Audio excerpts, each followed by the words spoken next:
Let's talk about Genesis 8.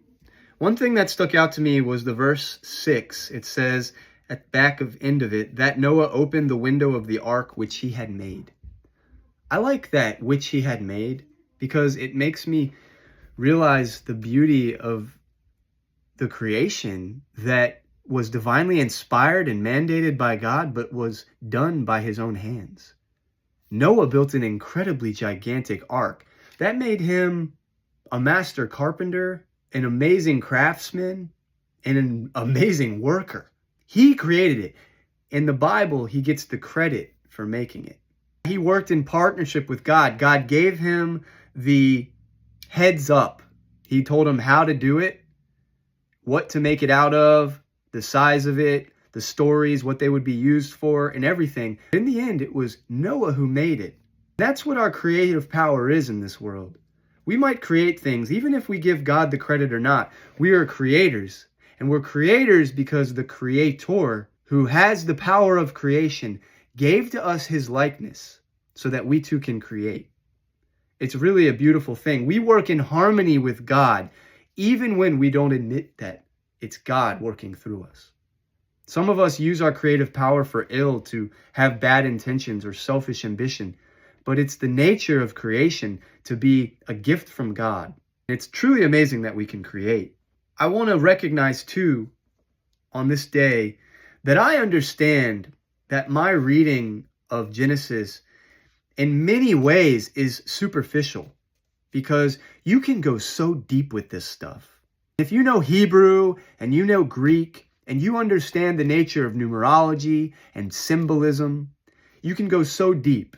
I think one day I might go a little bit deeper, but I want to get and gather things from these chapters from the KJV in English. I want to speak about what is plainly before us in a way that speaks to the common man as best as I possibly can.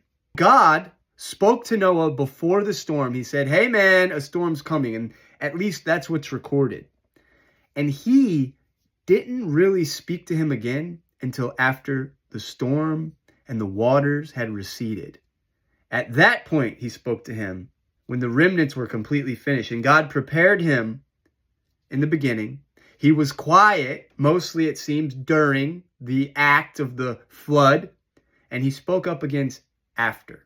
Sometimes it seems that God has left you, but God is leaving you to do what needs to be done. Not interfering, testing, observing your faith. But he was there to guide you in the beginning. He guides you in silence during. And sometimes he speaks up after, just like he did with Noah. He speaks up to us many times when we look back at something we've been through and we recognize the power that it had over our lives, meaning the effect, the way it changed us, the way it made our lives blossom, made us learn and grow. This is God speaking to our soul.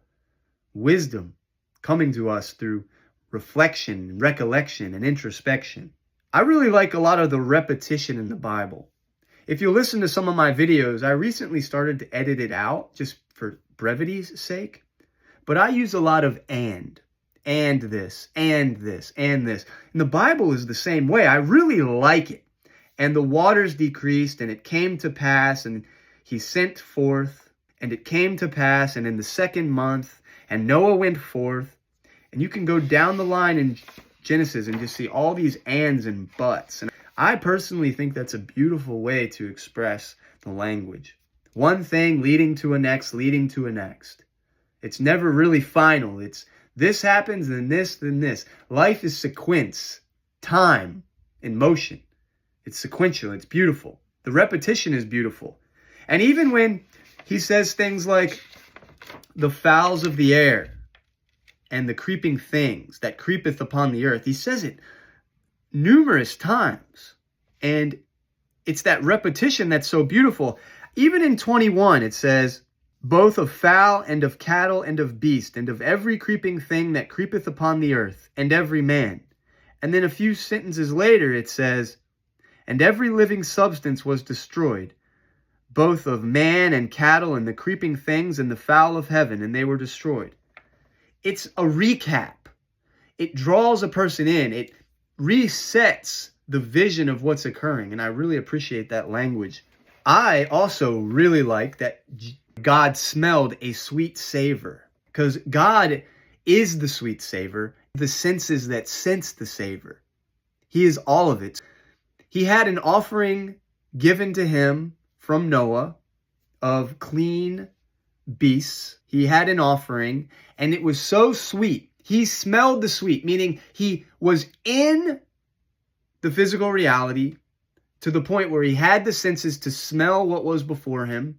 Not only was he smelling the sense, but he was the sense. He is the sense that he's smelling. He is the sweet savor. He promised, he said, I'm not going to do any of this anymore. I will no longer curse the ground.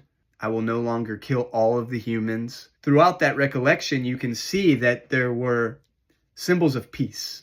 You've got the dove, it's renewal, it's divine intervention, it's reconciliation. The olive branch represents growth and renewal as well, and peace in so many cultures.